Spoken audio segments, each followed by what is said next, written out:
अस्सलाम वालेकुम, मैं डॉक्टर हसन जावेद और आप देख रहे हैं मेरा डिजिटल चैनल। वही हुआ जिसका डर था।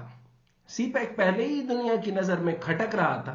गुज़श्ता कुछ वर्षों से इस पर अमेरिका को बहुत एतराज था और इसकी ईमा पर ही पिछले कुछ सालों से IMF भी इस हवाले से पाकिस्तान पर दबाव डाल रहा था। इस दौरान दुश्मन कुव्वतें भी इस प्रोजेक्ट को मुतासिर करने की कोशिश कर रही थी और आपको पता है इंडिया इस ताक में रहता है और इन्हीं में एक संगीन कोशिश ये थी कि ऐसे चीनी जो इन प्रोजेक्ट पर काम कर रहे हैं इनको निशाना बनाया जाए जिससे वो इन प्रोजेक्ट्स पर काम बंद कर दें।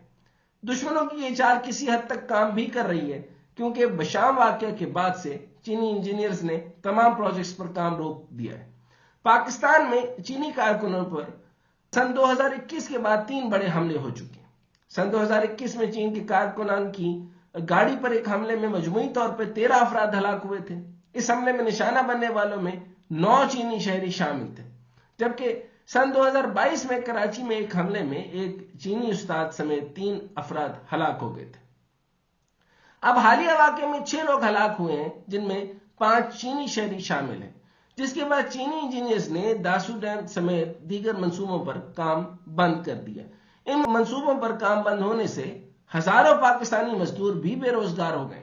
अब तक की इतलात के मुताबिक तरबेला डैम की तोसीई मंसूबे, दासू हाइड्रो पावर प्रोजेक्ट और दयामीर भाषा डैम पर जो चीन की मुख्तलिफ कंपनियां काम में मसरूफ थीं, उन्होंने अपना काम आर्जी तौर पर बंद कर दिया।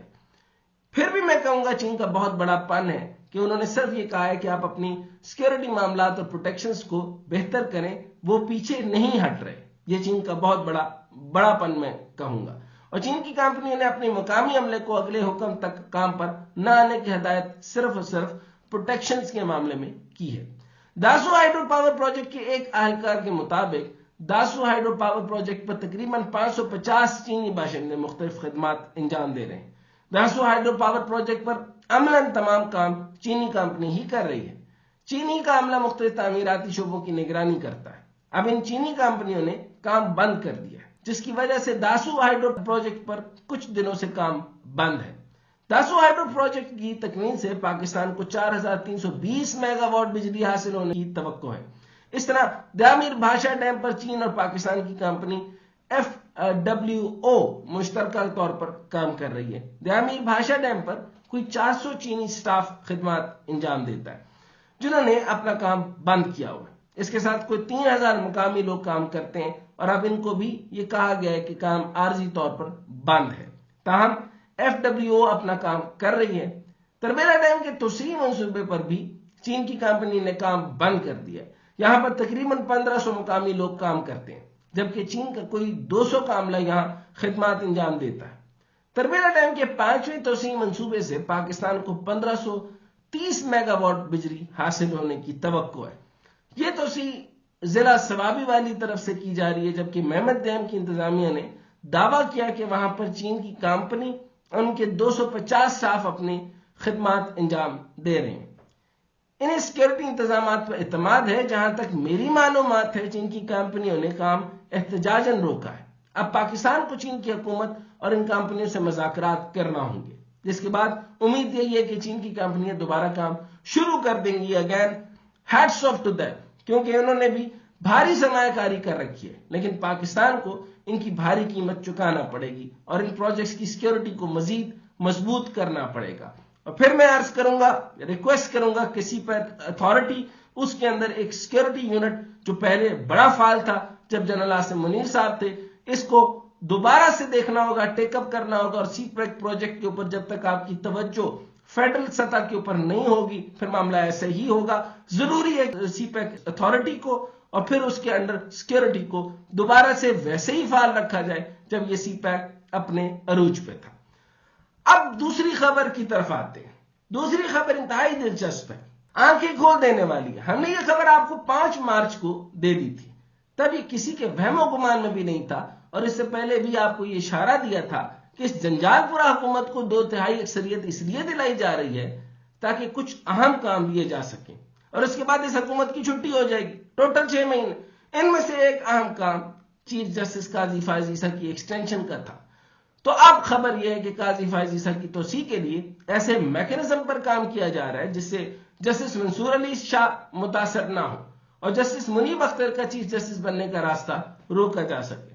فی الوقت وزارت قانون کے ذرائع اس خبر کی تصدیق نہیں کر رہے، تاہم بالفرض اگر چیف جسٹس کے عہدے کی میعاد 3 سال کر دی جائے تو ایک بات طے ہے کہ جسٹس منیب اختر چیف جسٹس نہیں بن پائیں گے۔ جسٹس منیب اختر کی ریٹائرمنٹ دسمبر 2028 میں ہوئی ہے، جبکہ مذکورہ فارمولے کے تحت جسٹس منصور علی شاہ 2029 تک چیف جسٹس ہوں گے۔ 3 سال والی ترمیم ہوئی تو قاضی فائز عیسیٰ سپٹمبر 2026 تک چیف جسٹس رہیں گے، سید منصور علی شاہ سپٹمبر 2019 اور یحییٰ آفریدی سپٹمبر 2032 تک عہدے پر رہیں گے۔ منیب اختر، عائشہ ملک شاہد وحید چیف جسٹس نہیں بن سکیں گے۔ اس پر میں مزید گفتگو نہیں کرتا، اور ان تین کا ٹلٹ کس کس طرف ہے، یو آر دا بیٹر جج۔ اب میں تیسری خبر کی طرف بڑھتا ہوں، اور پہلے والے کا تو میں آپ کو اچھے سے کلو دے چکا ہوں۔ اب تیسری خبر بھی عدلیہ سے متعلق ہے۔ ابھی کل ہی کی بات ہے کہ حکومت نے تصدق حسین جیلانی کو 6 ججز کے خط پر جوڈیشل کمیشن کا سربراہ بنایا تھا، لیکن آج ملک بھر کے 300 سے زائد وکلاء نے سپریم کورٹ سے از خود نوٹس لینے کا مطالبہ کیا ہے۔ سابق چیف جسٹس تصدق جیلانی کے بیٹے ثاقب جیلانی بھی خط لکھنے والوں میں شامل ہیں، یعنی تصدق حسین جیلانی صاحب کو اپنے گھر سے بھی مخالفت کا سامنا ہے۔ اس کے علاوہ سینئر وکلاء سلمان اکرم راجہ، عبد المعیز جعفری، ایمان مزاری، زینب جنجوعہ اور دیگر بھی خط لکھنے والوں میں شامل ہیں۔ خط میں کہا گیا کہ ہائی کورٹ کے 6 ججوں کے ساتھ اظہار یکجہتی کرتے ہوئے ان کے جرات مندانہ اقدامات کو سراہتے ہیں۔ اب اس معاملے پر مناسب کارروائی کی جائے۔ خط کے متن میں تحریر ہے کہ یہ عوامی مفاد اور بنیادی حقوق کے نفاذ کا معاملہ ہے۔ سپریم کورٹ آئین کے آرٹیکل 184(3) کے تحت اس معاملے کا نوٹس لے۔ خط میں کہا گیا کہ سپریم کورٹ تمام دستیاب ججوں پر مشتمل بینچ تشکیل دے کر سماعت کرے اور مفاد عامہ کی کارروائی کو عوام کے لیے براہ راست نشر کیا جائے۔ خط کے مطابق جب ججز کو منظم طریقے سے تھریٹ کیا جاتا ہے تو پورے نظام عدل پر اثر پڑتا ہے، کوٹ ان کوٹ، یہ ان کے جملے ہیں۔